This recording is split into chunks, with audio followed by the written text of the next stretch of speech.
You keep disappearing so others can feel safe. But who holds you? You sense what others need before they speak. You make space where none exists. You soften your tone, tuck away your ache, carry conversations on your back so no one else has to feel the silence. And still something in you feels unseen. GPI. You walk through your life with the quiet ache of someone who knows how to survive in every room, except your own. This is not weakness. This is not failure. It is an old loyalty, a contract you never signed, but still obey. To be good, to be quiet, to keep the peace, even when it costs you your own. But beneath that surface calm, something is rising. A storm you have silenced for years. Not rage, not really. It is the grief of who you had to become to stay loved. It is the ache of every part of you you had to exile just to be chosen. What you call pain is not random. It is not punishment. It is the echo of what you buried. The soul of you is not broken, it is trapped. And what you feel now is its knocking. You are not stuck because you are weak. You are stuck because part of you was locked away for so long. It no longer believes it is safe to return. But this is only part of the truth. There is a part of you that flinches when joy enters the room. Not because you do not want it, but because something in you learned that too much light can burn. That when you finally let your guard down, something always follows.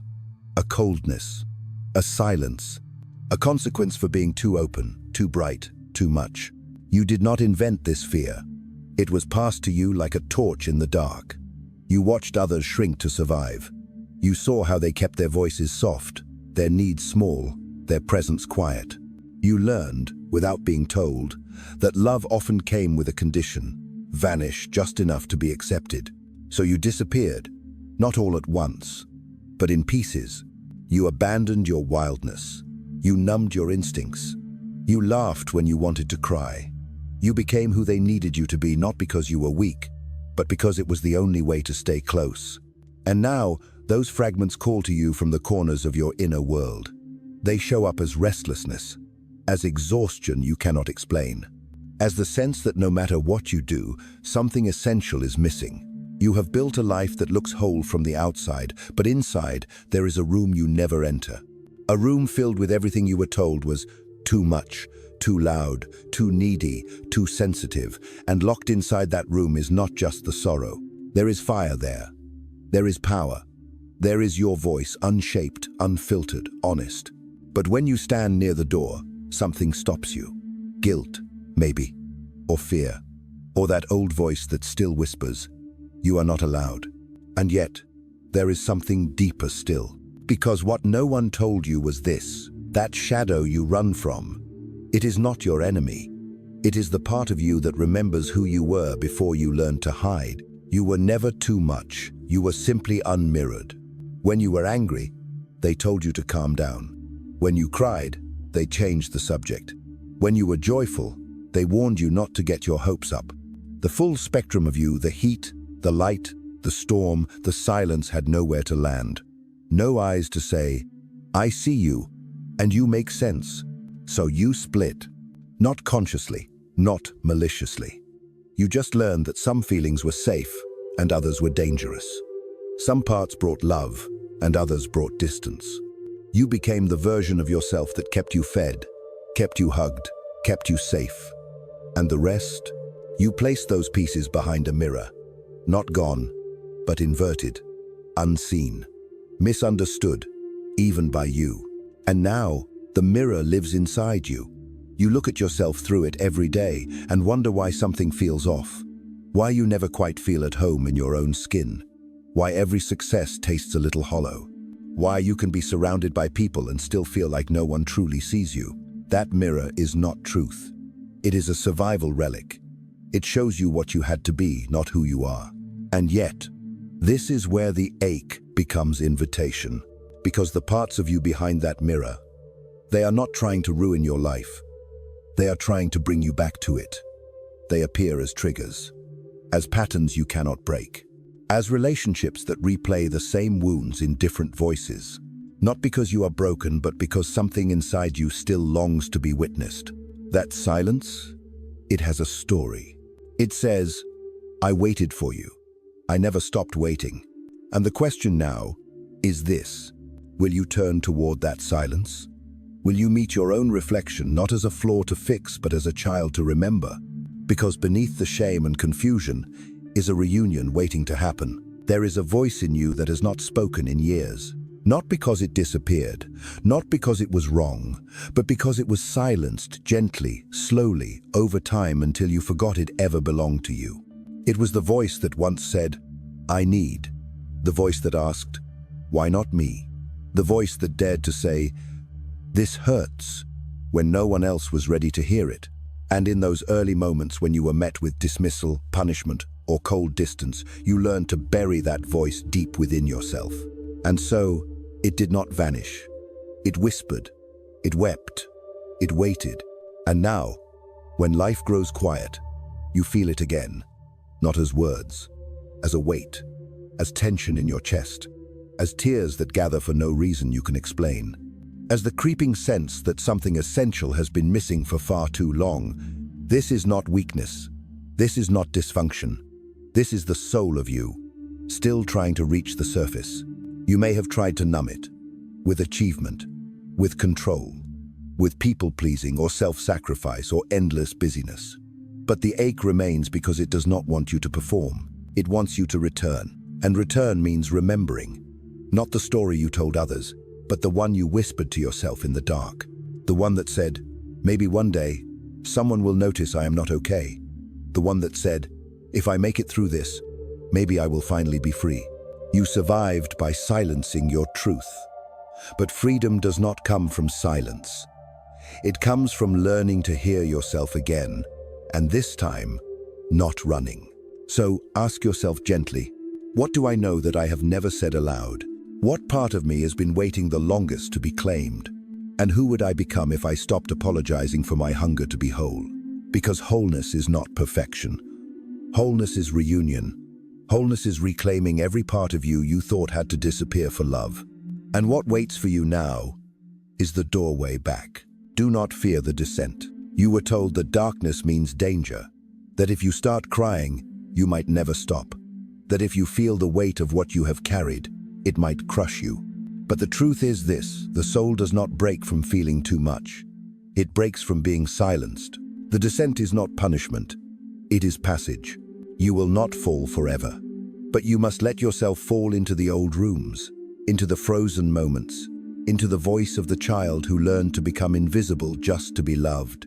You may find grief there. You may find rage. You may find a version of yourself still sitting in the corner, wondering what they did wrong. But if you keep going, if you listen, if you stay, you will hear something deeper. You will hear the voice that says, "I remember." Not just what happened, but who you were before it did. This is what most people miss. They think healing is climbing out. But the real beginning is in the descent into what you denied, avoided, minimized, into what you labeled weakness, mess, burden. But here, in this tender wreckage, something ancient waits for you. The fire. Not the fire that destroys, the fire that remembers. The fire that says, "I was never gone. I was buried alive." And that fire will not roar. Not yet. It flickers. It trembles. But it is real. And it is yours. The part of you that never stopped burning, even in the coldest years. The part of you that knew even in silence that there was more. That you were meant to live with your whole chest open. That your joy was never too much. That your truth was not dangerous, but divine. But first, you must walk through the places you swore you would never return to. And when you do not as the same person who left, but as the one who is ready to return, everything changes. Because you do not come back alone. You come back with every part of you once abandoned. You do not need to become someone new. You need to remember the one you were before you had to forget. The child who danced without watching the door. The teen who felt things so deeply it scared the room. The version of you that believed in magic, in freedom, in being held without having to earn it. That self is not lost, only buried. Covered by years of shape-shifting, people-pleasing, apologizing for your own heartbeat. But now, the earth is cracking. Not to break you, to make space. You are being asked to reclaim what you were taught to fear: your fire, your grief, your longing, your voice. You are being asked to open the locked room and say, "I remember you, and I am ready now." This is not a single moment. It is 1,000 quiet choices. To stop hiding, to speak without rehearsing, to cry without rushing to fix it, to let someone love you without shrinking to be lovable. You will not always feel brave. You will doubt, you will ache, you will want to run. But running only ever led you back to the same pain in different clothes. And you are tired, are you not? Tired of performing safety. Tired of wearing masks that fit so tightly they blur your own reflection. Tired of waiting for someone else to give you permission to be whole. No one else can do that. No one else is meant to. Because this is your return. Your becoming. Not a brand new self, but the fullest one. The one who holds grief and beauty in the same breath. The one who no longer fears their own intensity. The one who has faced their shadow and found a home inside it. So I ask you now, what would change if you believed nothing in you was too much? What would shift if you stopped trying to be good and started choosing to be real? What would awaken if you gave yourself what you always wanted someone else to give? This is not about blame. This is about reclaiming. And you are ready. There is a fire in you that once got you in trouble. Not because it was wrong, but because it made others uncomfortable. Your anger, your truth, your hunger to be seen, your refusal, even as a child, to stay silent when something felt wrong. That fire was never destructive. It was the beginning of your becoming, but the world called it too much. And so, you tucked it away. You learned to clench your jaw instead of scream, to nod when you wanted to shake the ground, to smile when something in you wanted to rise and say, "This is not okay." You learned that safety meant silence, and silence meant love. And still, the fire flickers. It burns in the spaces where you compromise too quickly. It stirs in your stomach when you swallow your truth for the 10th time in a day. It rises when someone crosses a line you no longer have the strength to pretend does not exist. You feel it, do you not? The sacred unrest. The ache that is not just pain, it is power trying to remember its name. This fire was never your enemy. You only believed it was because it did not fit inside the boxes the world gave you. But fire is not meant to be boxed. It is meant to transform. And that is what this part of you is calling for. Not destruction, but transformation. Not revenge, but return. To live without apology. To speak without rehearsing. To burn, not to harm, but to become light. Because this is your birthright. To stand in your full voice, full body, full being without shrinking to make others more comfortable. You are not here to be digestible. You are here to be real. You are here to burn with the kind of fire that warms the room without asking for permission. And when that fire rises, let it. It is not here to ruin what you have built. It is here to rescue the part of you that was buried beneath the ruins. You wore the mask so well, no one questioned it. Smiling through pain, nodding through numbness, carrying everyone else's burdens while whispering to yourself, "I am fine." You became so good at pretending, even you forgot where the performance ended and your truth began. But masks have weight, and over time, they suffocate. Not all at once. Slowly, like fog gathering in a quiet room, until one day you can no longer see your own reflection, until joy feels foreign, until silence no longer soothes, it haunts. You wear the mask because the world taught you it was safer to be palatable than present, better to be admired than understood. And in the beginning, it worked. You were praised for your strength, for your composure, for how well you kept everything together. But no one asked what it was costing you. No one asked what it felt like to wake up every day and leave yourself behind just to be loved. And the ache you carry now, it is not weakness. It is the weight of your own absence. Because you were never meant to live as an echo. You were never meant to perform peace while your heart begs for revolution. There is a face beneath the mask, one you have not seen in years. And when you begin to peel it back, it may hurt. It may sting. The light may feel too bright. You may flinch at your own tenderness, unsure of how to hold it. But you are not lost. You are returning. You are remembering what it feels like to breathe without bracing, to speak without checking who it might upset, to feel without filtering. And though it feels unfamiliar, this is your true face, not polished, Not perfected, but honest. Can you imagine that version of you? The one who does not apologize for crying. The one who does not negotiate her needs. The one who meets her reflection and says, "There you are. I missed you." She is not far. She has always been waiting. There is a child inside you who never stopped waiting. Waiting for someone to say, "You do not have to earn this love." Waiting for a soft hand that would not pull away. For a voice that said, "I believe you," without asking for proof. That child still lives not as a memory, but as a thread stitched through every decision you make, every silence you hold, every place you still flinch when someone gets too close. You see it in the way you over-explain your feelings, in the way you scan the room before you speak, in the way you feel responsible for everyone else's emotions but never your own. You are not too sensitive. You were shaped in a place where your sensitivity had no sanctuary. And now, the ache that rises in your chest is not just the weight of what was. It is the voice of that child saying, "Will you finally see me? Will you stop abandoning me to please them?" This is where the return becomes holy. Because the work is not to fix the past. It is to reclaim the one who lived through it. That child does not need to be healed into something else. They need to be held exactly as they are. Fierce, tender, afraid, brave, honest. And when you hold them, really hold them the way no one ever did, something begins to shift. You stop begging others to give you the love you never received. You stop chasing approval in places that always make you feel small. You begin to understand that what you thought was emptiness was simply the echo of someone you left behind. That echo is not a ghost. It is an invitation to kneel at the altar of your own memory, to look that younger self in the eyes and whisper, "You did not imagine it. You were not too much. You were just unprotected. And now, you are the protector. You are the one who gets to say, 'I am not leaving you again.'" Let that be your vow. Let that be your beginning. There will be a moment quiet, almost imperceptible, where something in you shifts. It will not look grand.